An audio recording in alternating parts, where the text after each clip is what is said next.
Welcome to another edition of How to Build Lifetime Cash Flow Through Real Estate Investing. I'm Rod Khleif, and I am thrilled you're here.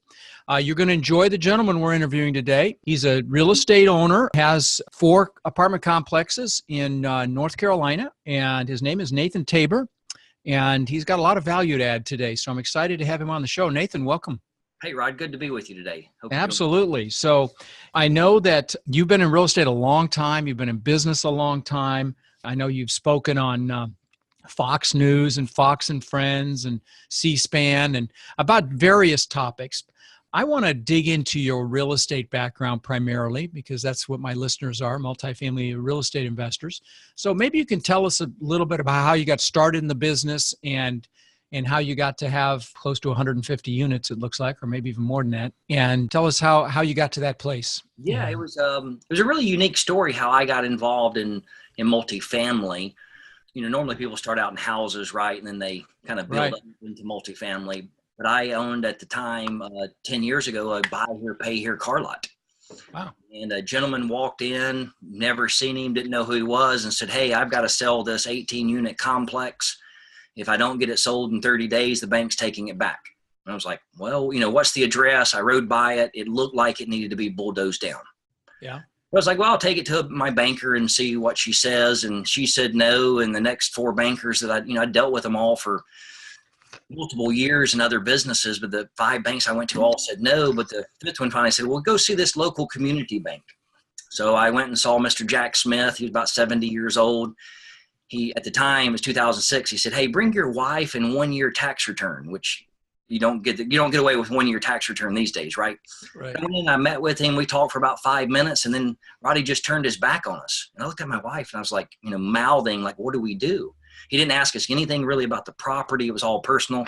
5 minutes later, he turned around and he said, 100% financing, 100% renovation. We can close in 24 days. Wow. Well, guys, I don't want you to get too excited because that's not going to happen to you today, okay? When was this, Nathan? It was 2006. Wow. It doesn't That happen. shocks me. I would have thought maybe in the 70s or 80s, but 2006, holy cow. So it gets even better. I went back to him 2 weeks later, and I said, "Hey, the guy behind has 12 units he wants to sell," because it used to be 30 units, and at some time they had been split. Right. He said, well, 100% financing, 100% renovation. So from the time I closed on the deal, renovated, leased up, and sold in 8.5 months, my first deal I ever did, I bought them and flipped them and made almost $250,000. No kidding. So you bought them to flip. Now I bought them to keep, but somebody came along and offered me a price that I couldn't resist at that time. So I see. Now, where were these located? In Winston-Salem. In Winston-Salem, which is your domain. Okay, and that's where your other ones are. I think you called it Piedmont something, Piedmont Triangle?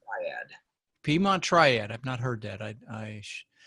So that's Winston-Salem and some other cities near it, I'd assume? Greensboro, High Point, and Winston-Salem. Okay. So for me, in buying and holding, I've kind of stayed within about a 30 to 40 mile radius of my home. I live right in the middle of the Piedmont Triad, so being able to get out and, for me, walk the properties and manage the renovations have been key to what I've done in my business. So you started in this business in 06 and with those 2 units, and now I know you've got a 66 unit, a 48 unit, a 40, and a 12.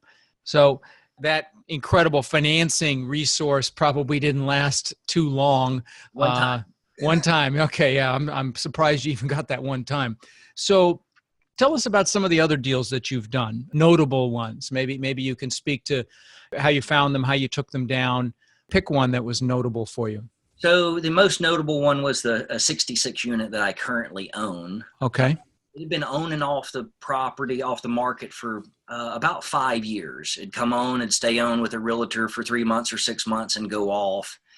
I ran across it again. I'd seen it 2 or 3 times, and they were all asking a little over $2 million for it. Mm-hmm. But it was only 30% occupied. And driving through it, if your grandma's ever made a quilt, it looked like a patch quilt on the roof, 6 colors. Every time they had a leak, they just found whatever shingle they could and threw it on there. Wow. And I called the realtor and kind of asked him a little bit. And he said, "I really don't know a lot about it. The lady lives in Florida. Her husband passed away a few years ago. And I said, well, I'm going to make an offer, but it's not going to be pretty. He said, well, just bring it. So they were asking 2.2 million. I offered $1,070,000. And this was what year? This was 5 years ago. Okay. So 12. 2012. Okay. Okay. Within, kid you not, within 10 minutes of sending it over, it was executed and sent back. They didn't negotiate. They didn't counter. They took $1,070,000 for it. So you basically offered half price and they took it. Amazing. And it needed $1 million of renovation. So it ended up having $2 million in it, but it capped out on the cap rate at 8%, $2.9 million deal. Okay. So that was my greatest deal. As far as, that's one thing I would encourage, your folks that are listening. Just because someone's asking something for something doesn't mean that's their lowest number. Sure. And I've closed on, 20 something deals myself. I've made offers on probably 250 deals over the years, but they were asking $1 million and I offered 400,000, or they were asking 2 million and I offered $1 million. I offered what it was worth to me, not what they were asking. And the ones that have said yes are the ones I've, been able to do deals on. The ones that said no, I just moved on. Sure. Well, we're obviously in an incredibly hot market right now. And, people listening are probably saying, yeah, well, those deals don't exist right now. What would you tell those people? Maybe some suggestions on how to find deals in this incredibly hot market? Because that's the biggest complaint we get is I can't find a deal right now. They're your traditional, your LoopNet, your brokers and that. The way I find the majority of my deals are relationships with brokers, getting to know them, really telling them what I'm looking for, defining that niche. I'm looking for class C, C minus, D plus in this area. The worse, the better. If it's falling apart, what I've seen and would encourage on is too many times people say, well, I'm just a real estate investor. So they never find deals from brokers because the broker doesn't know what they're looking for. So going to that broker and being as specific as possible is where I have found the majority of my deals. But even, in a hot market like this, even if they're asking that for it, take that 5 minutes, write that contract, because you don't know what pressures they're under. Is the bank getting ready to take it back? Is there a family squabble? Make an offer on the deal to see if you can put it together. Sure. Okay.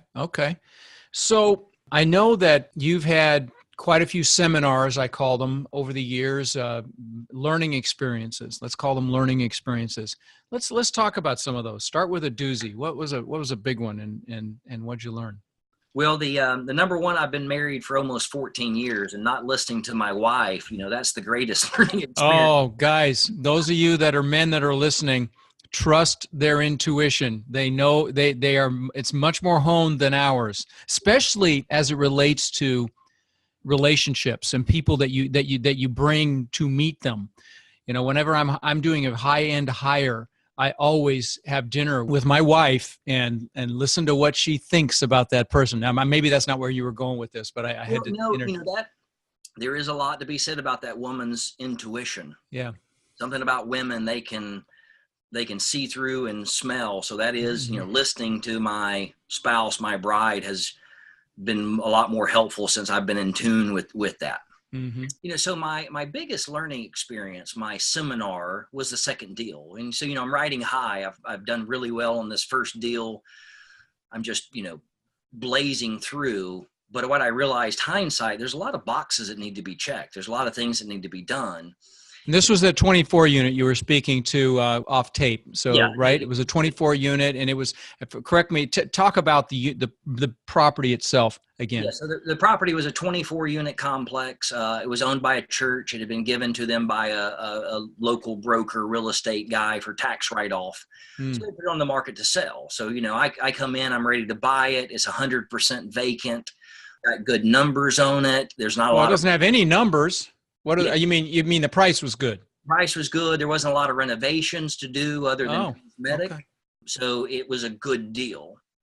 So what I didn't know at the time is when the attorney and the surveyor told me that it was grandfathered in, when I purchased it and went to buy my building permits to do the work, when the property had been separated 3 years back, they had violated the setback laws. And the setback laws are for the burning. So if a building is on fire, it has to be set back so far from the other building. When these buildings were built in the 60s, the law was 25 feet. In 2007, it was 40 feet.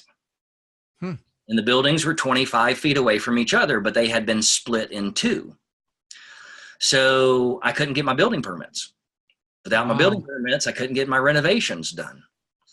So I'm sitting here with a building and I'm being told one of two options: tear half the building down, take out 12 of the units so you're far enough back, or buy a 1/10 of an acre, a little slab.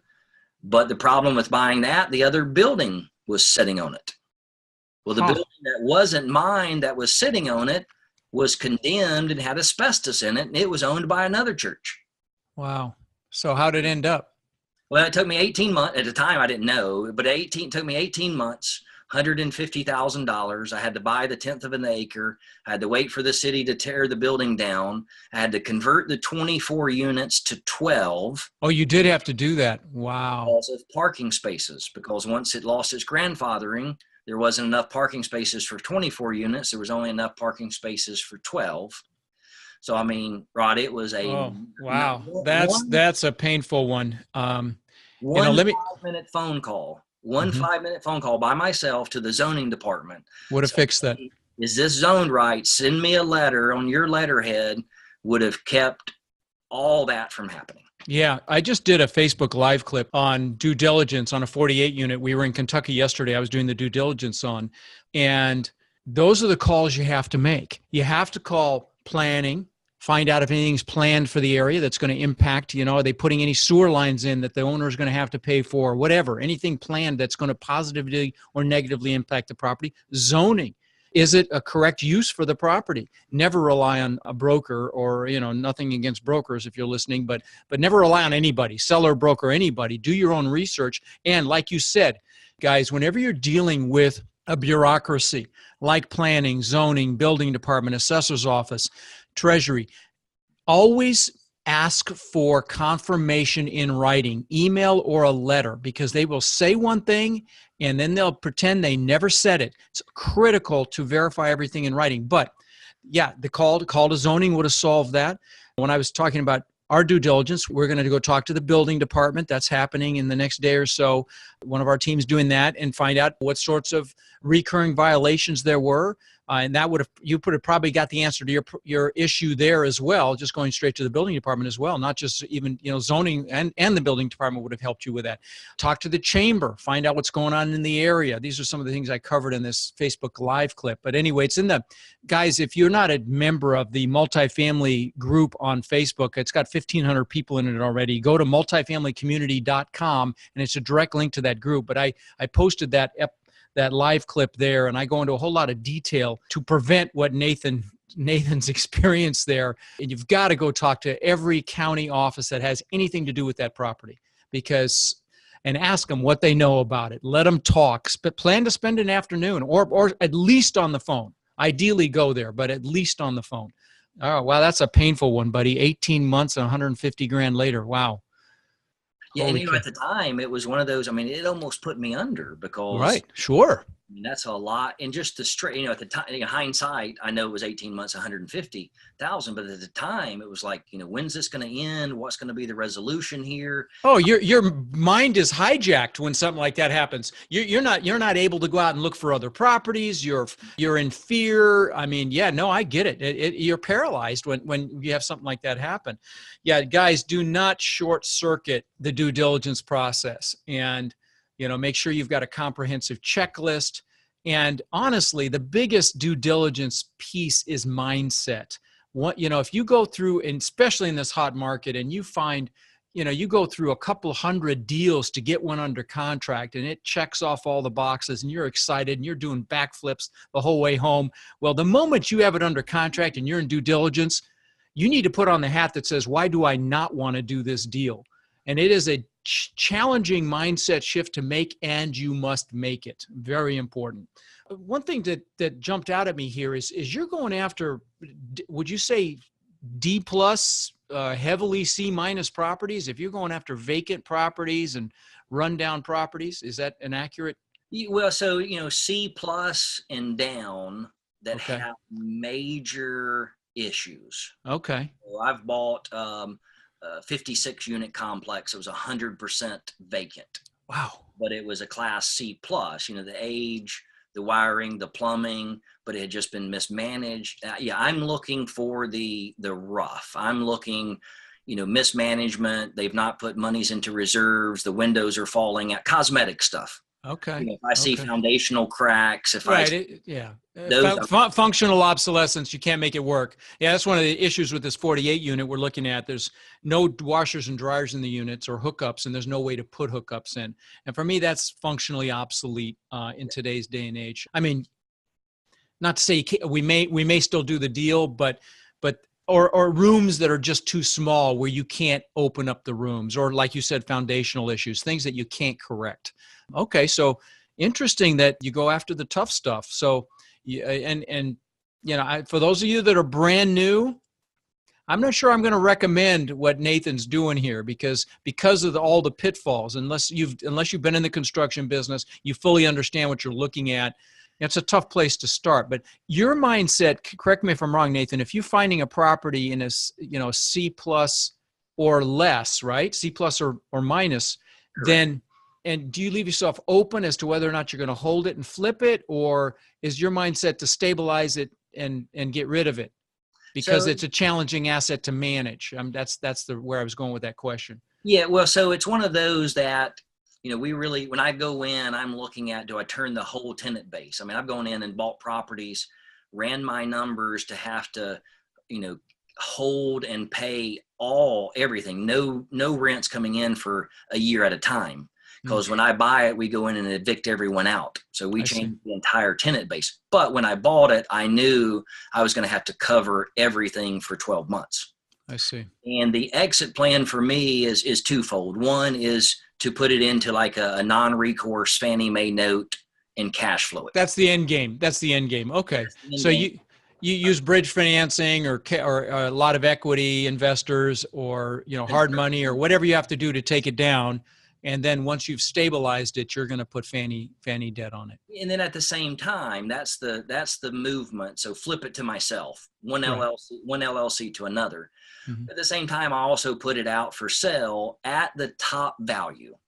And if somebody wants to come along and give me what it's worth on its best day, I'll take it. If they come in and offer me 30% less than what I'm at, I normally don't even respond. So kind of look at it, if I can get into a deal, put $1 million into it and make $800,000 in a year, I'll sell it. If it doesn't sell for the 1.8 million, I'll put a Fannie note on it and keep it. Okay. So I know that you've had some other seminars, and we all have. And I want to pull as much out of you as I can for the benefit of my listeners. Talk about a couple other experiences that might add value and prevent someone listening from making the same mistake. The other was the most valuable one was, what's the rent roll? What's the value of a rent roll? And what does a rent roll actually mean?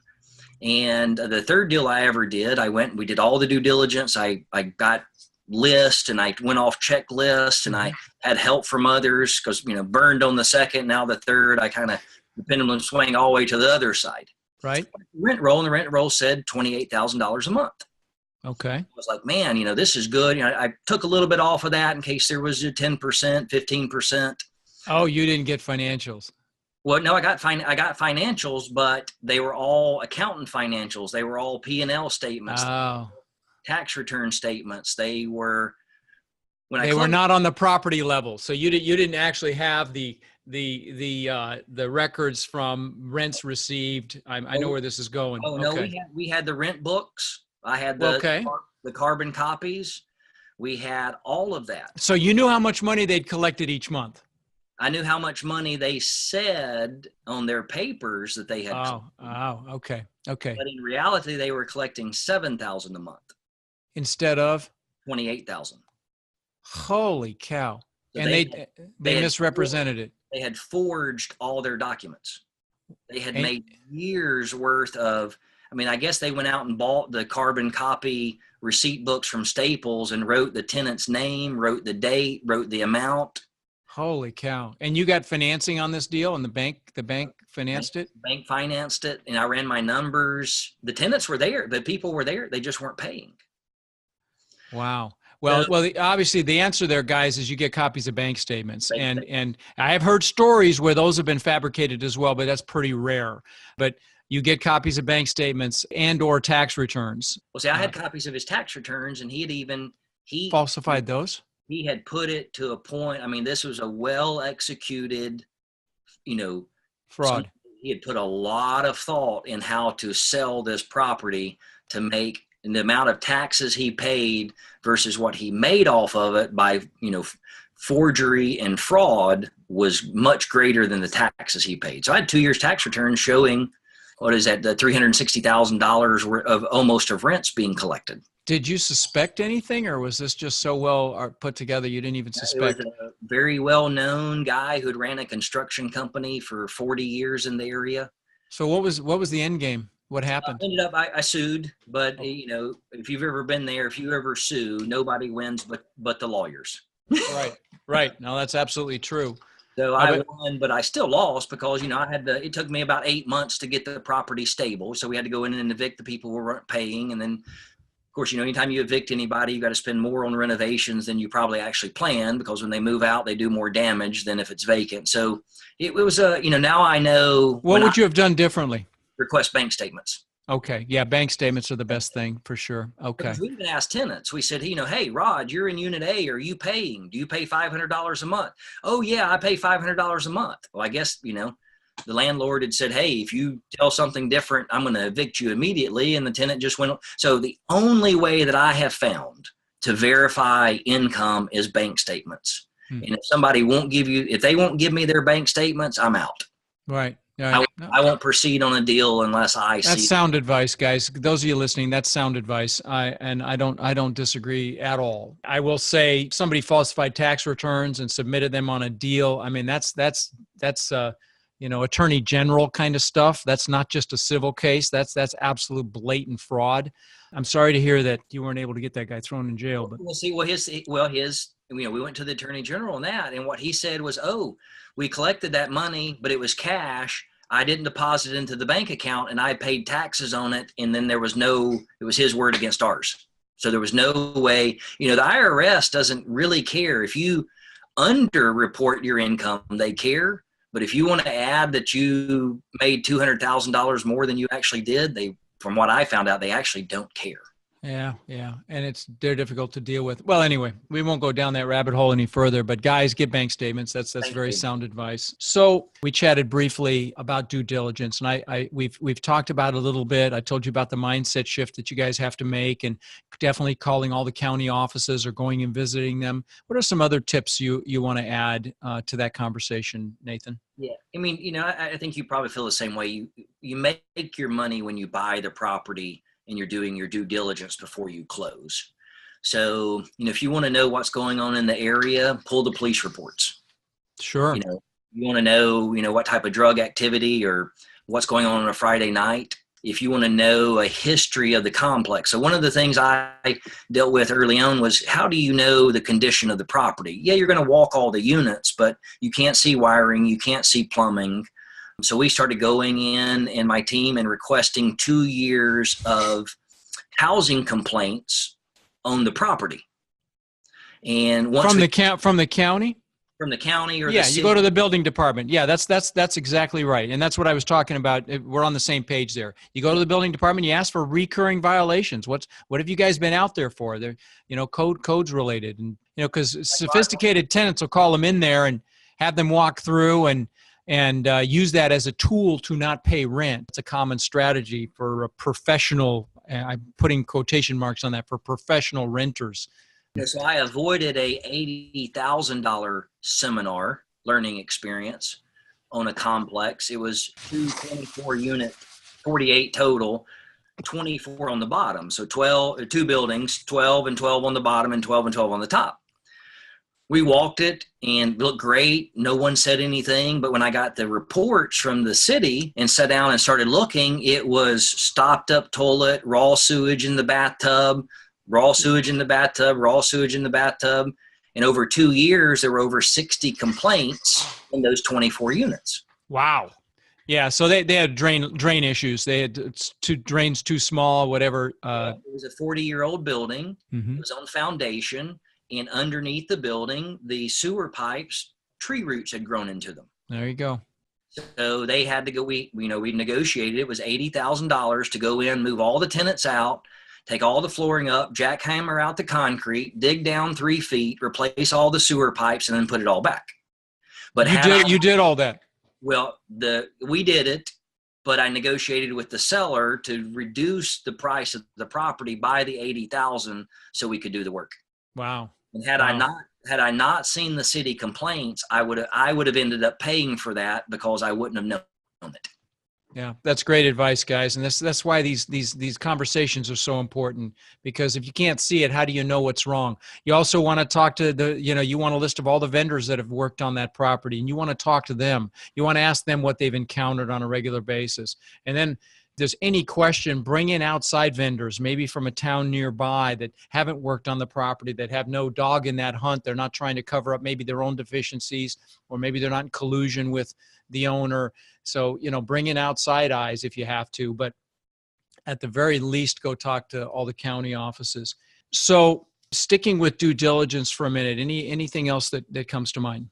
Well, just all the little parts of that, how you pay your contractor. I don't pay contractors up front anymore. The days of give me 30%, I'll be back on Monday. I mean, if you're new to this and you don't know the contractor, if a contractor needs 30% up front, go find another contractor who will start the work and be paid that Friday. Right. Because I got burned on that. Protecting your materials. Let me stop you there for 1 second. Guys, if you're new and you're hiring contractors, never pay them in advance, like he just said. And if you got a great deal and it's somebody that's paycheck to paycheck, you can pay them installments as the work progresses. But I'm going to give you one tip here. Never get ahead of them. Okay? Until you've done business with them for a while, in other words, don't pay them for work they haven't done yet, is what I mean by that. So you want to be very careful that you always owe them money until it's completely done, is the mindset to have with somebody that requires, installment payments. Also, have a provision in your agreement that if it's not done by a certain date, there's $100 per day taken off the bill. Yep. That's also very important. Any other tips on contractors? My brain's not working because I was up late last night. You're talking on that contractors in this due diligence, before and kind of afterwards. If you're going into a complex and they say, oh, unit A works third shift, we can't see that unit. And you can't get into that unit and the door's locked and the shades are down. My numbers always went to what's the cost to totally renovate a unit? Why are they not letting me in that unit? There's some reason. All leases normally across all 50 states say within 24 to 72 hours, management has the right to come in a unit with notice. Right. Why can't I get in to see that unit? So when I tell the owner, okay, well, it's $35,000 that I need to, for that unit to come off because I'm figuring I got to replace the HVAC, the wiring, the plumbing, and it's down to the studs. Quickly, I got in that unit. Yeah. And I won't buy a property unless we get in every unit. Like yesterday on that 48 unit, we had a building inspector because I didn't personally walk every one, but we paid somebody to personally walk every one, note everything, take pictures of everything, focus on the kitchen and the baths, and so we'll have all that in the next couple of days. But we walked through representative units without them picking them. I picked them. And so, there was no favoritism as to what units we saw, but every unit must get walked. And that's a great strategy if you can't get in one, just to tell them, no problem, I've got to take $35,000 off the price because I have to assume it's studs. Love it. That's great advice. Yeah. And that thing too, like you just said, if they give you a list and say, we're going to show you these 10 units, tell them, thank you, but I want to see these 10 units. Yeah, exactly. Exactly. Now, I would say this, guys, look at every unit. If you can't personally have somebody, look at every unit. If you can't get in it, do what Nathan just said, because you really need to see every unit. You need to run the water in every unit. You need to ideally ask the tenants what they think about living there, how they like living there. If you can do it away from the property manager or the owner and get real feedback, because that's very, very powerful. You've got to do that work. Don't get lazy on this, because you'll have a seminar. There's just no question. So what's next? Go ahead. Well, real quick in that too. I mean, there's so much in this, right? But we're down to the point where we buy one of those little $5 electrical meters from Lowe's or Home Depot, plug into an outlet. Right. We'd go in and I'd flip a light switch and the light would work in a room. And then after we'd close, we'd go in and the left side outlets worked, but the right side didn't. And it got down to the point after like the second seminar learning lesson of finding out that half of the electrical outlets in a unit didn't work, and it was going to be $2,000 to rewire it. Now when I do a walkthrough, or my team's doing a walkthrough, we test every outlet, top and bottom. We test every GFI. We test every switch. We open the breaker box. We take out the screws to see behind the breaker box, because that 30 minutes that it takes to do a unit can save you $2,500 to $4,000. Sure. So you have to rewire that unit. That's about what it's going to cost, unless you're in like New York or Chicago, but most areas, a couple grand. Well, that couple grand's is either out of the seller's pocket or out of your pocket. Yeah, nope. That's sound advice as well. And, I mentioned this on the live podcast. On the live Facebook Live thing I did. Always get a phase one, guys, even if you're buying cash or getting seller financing, because especially up north where they have oil tanks for the old oil heaters.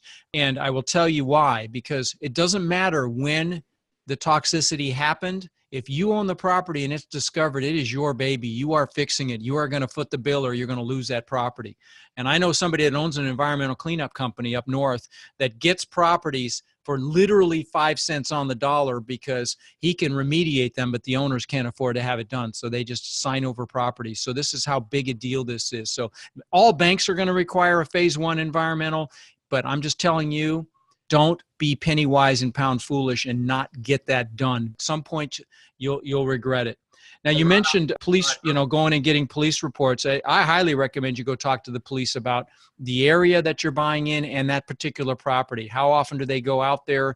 What do they know about the property? Talk to their, call their non-emergency line and absolutely speak to them. I keep referring back to, because it was just yesterday, it's fresh in my mind, but you want to look at the sight lines on a property too. Make sure it's safe. Make sure there's not a lot of bushes that people can hide behind. And I recommend you go visit the property, in the evening, Friday night, 10 o'clock, see what's going on, see if it's dangerous, and, see how you feel. Go there morning, noon, and night and see what's happening, see what kind of activities going on. Any other due diligence related suggestions? You hit it on the phase one, and that was kind of my third seminar. Okay. Oh, no kidding. Oh, geez. Yeah. Okay. I bought a 56 unit, 100% vacant. Now I paid $80,000 for it. Wow. For a 56 unit. 56 units. Oh, Needed full renovation, over $1 million. It had aluminum wiring, so it had to be rewired. Okay. HVACs had to be put on the roof, had flat roofs. So, there was a lot of work to do. Okay. But what I didn't realize was across the road, 700 feet away, 30 years ago, there used to be a dry cleaner. Dry cleaner. Oh, good Lord. Oh, those are the worst. Downhill. So that property had sat there vacant for 4 years, but the moment I closed on it and the deed changed, I got a letter from the North Carolina DENR, the Department of Natural Environmental Regulations, or some acronym that. And as soon as that happened, the bank said, well, we cannot give you your construction loan until this is clear. It took a year for DENR to come in, put their water samplings in, their soil samplings, their radon detections. Thankfully, the property was clear, and thankfully they paid for it all. And thankfully, I only had. But you lost a year. Yeah. So your money was at play for a year. Luckily, it wasn't a lot of money, I suppose. With it wasn't $1 million with a $5,000 a month interest only payment or something, and it could have been. Right. And right. It was a dry cleaners that wasn't even there anymore. Wow. Yeah, those are the worst. Dry cleaners and oil tanks. Those are the things that catch more people than anything else. How much does And a phase one cost? for like Normally, $1,500 or I mean, in some areas maybe $2,500. I mean, it's cheap insurance, guys. It's a must do. So what's next for you, buddy? Still actively looking? Still actively looking, looking for deals. Of course, I just work on deals in my area, so that kind of, because I'm hands-on and I'm involved. And if you're going to put $1 million of renovations into a place, making sure your materials don't walk off. And it's amazing how cabinets grow legs. Oh, it is amazing. And it's amazing how they end up back at the cabinet shop and get rebated, and somebody's got money in their pocket. Yeah, no, I've seen every scam you can possibly imagine from contractors and others. But so, okay. Just and trying to help others, help myself. It's always good to remind myself so you don't make the same mistake again. And just trying to help others too through, doing podcasts like this with you of, hey, here are some everything we've talked about today are little things. Right. 5, 10, 15, 20 minutes. They're low cost. I mean, $1,500 for a phase one. But everything we've discussed today could cost you tens of thousands or hundreds of thousands of dollars to correct. Sure. Well, listen, I really appreciate you being on the show, buddy. Guys, you can reach him at nathantabor.com, NATHANTABOR.com. And thanks for being on the show, buddy. Hey, thanks, Rod. Appreciate you having me. All right. See ya. Thank you for listening to the Lifetime Cash Flow Through Real Estate Investing podcast. If you've enjoyed the show, please subscribe and then take a moment to visit iTunes and leave a 5-star rating and review. For more resources to connect with us further, please visit our website at lifetimecashflowpodcast.com. Tune in next week for our next show.